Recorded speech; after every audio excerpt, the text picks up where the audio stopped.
The world was frozen in song, not the kind you could hear, but the kind that lived inside the ice.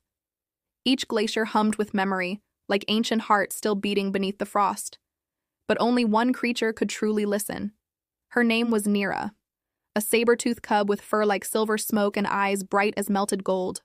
She had been born during the long silence, a winter so deep, even the winds had stopped howling. You ever had that feeling? That the world around you has forgotten how to speak, and only you can hear what it's trying to say? That was Nira's curse, and her gift. Nira lived among the Ridge Pride, a pack of saber-tooths led by her uncle, Roth, whose scars told more stories than his tongue ever did. The others hunted, fought, slept. Nira listened. When the night stretched long and blue, she'd press her ear against the glacier walls, and there, deep inside, she'd hear faint echoes. Not just cracking ice or running water, but something like voices. "They're warning us," she whispered once. "The ice, it's crying." Rolf snorted. "The ice doesn't cry, little one. It crushes. Remember that." But that night, as the stars flickered weakly above, the glacier did cry. A sound like thunder split the valley, and the ground trembled beneath their paws.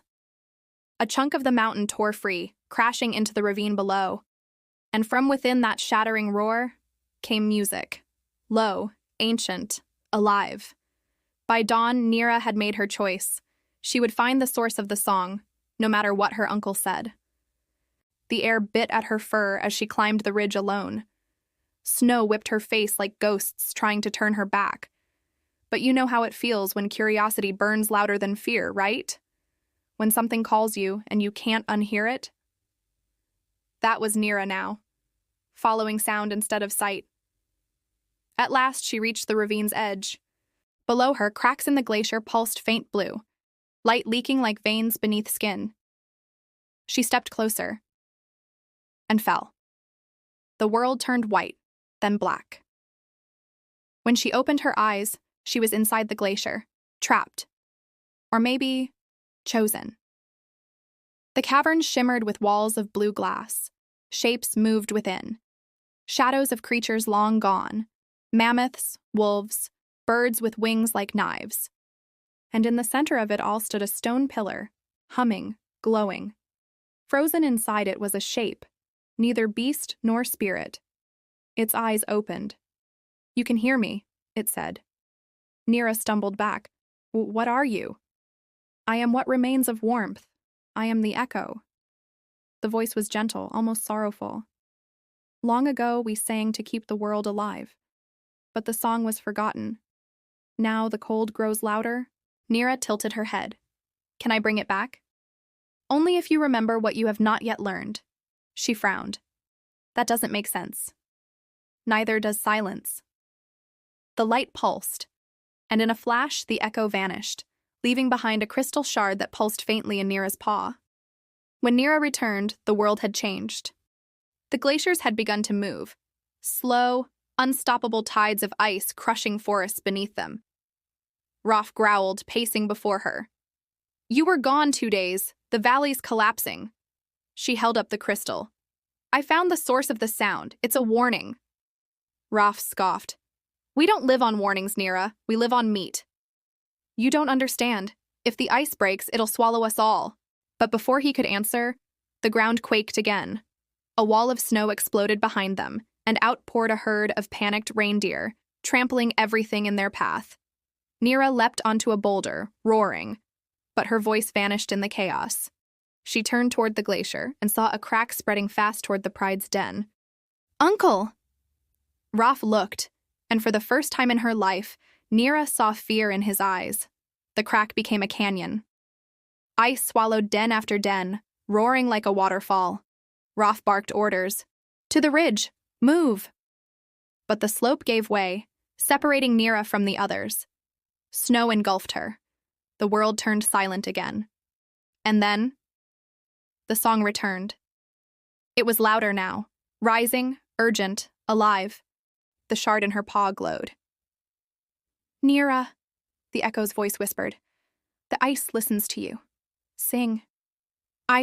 I don't know how. Then let your fear become your song. She closed her eyes, and from somewhere deep inside, a sound escaped her. Low at first, trembling, then strong. A melody of wind and sorrow and courage all at once. The glacier trembled, but not in anger. It answered. Ice shards floated, glowing. Cracks sealed. The avalanche slowed. Nira's voice carried across the valley, and for the first time the cold felt alive, not cruel. You can almost hear it now, can't you? That sound between silence and survival. Would you have found your voice if it meant saving everyone else? When Nira awoke, the sky was clear. The glacier had stopped moving. Sunlight cut through the clouds, painting the valley gold. Rolf limped toward her, half buried in snow.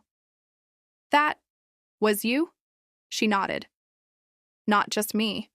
The echo helped. He looked toward the horizon, where faint blue light still shimmered beneath the ice. Then maybe the world isn't ending. No, Nira said softly. It's remembering. And from then on, every dawn, the Pride would hear a faint hum beneath their paws, a song carried by the glacier itself. The world wasn't silent anymore. Years later, when the frost began to melt and rivers ran again, travelers spoke of a legend, a saber-tooth who could sing the ice awake. They said she walked with warmth in her step, her voice leaving colors in the air. And when she roared, mountains listened. But the truth was simpler. She had listened first. And that was Echo of the Glacier, the story of one voice that refused to be buried in silence. If you were there, standing on that frozen ridge, would you have heard the song too? Or would you have let the world stay quiet? If this story made you feel something, maybe that spark, that little hum of life inside your chest, don't let it fade. Hit that subscribe button and help me keep the story alive. And if you didn't like it, well, go ahead and smash that subscribe button right into my frozen jaw. Maybe it'll teach me to sing better next time.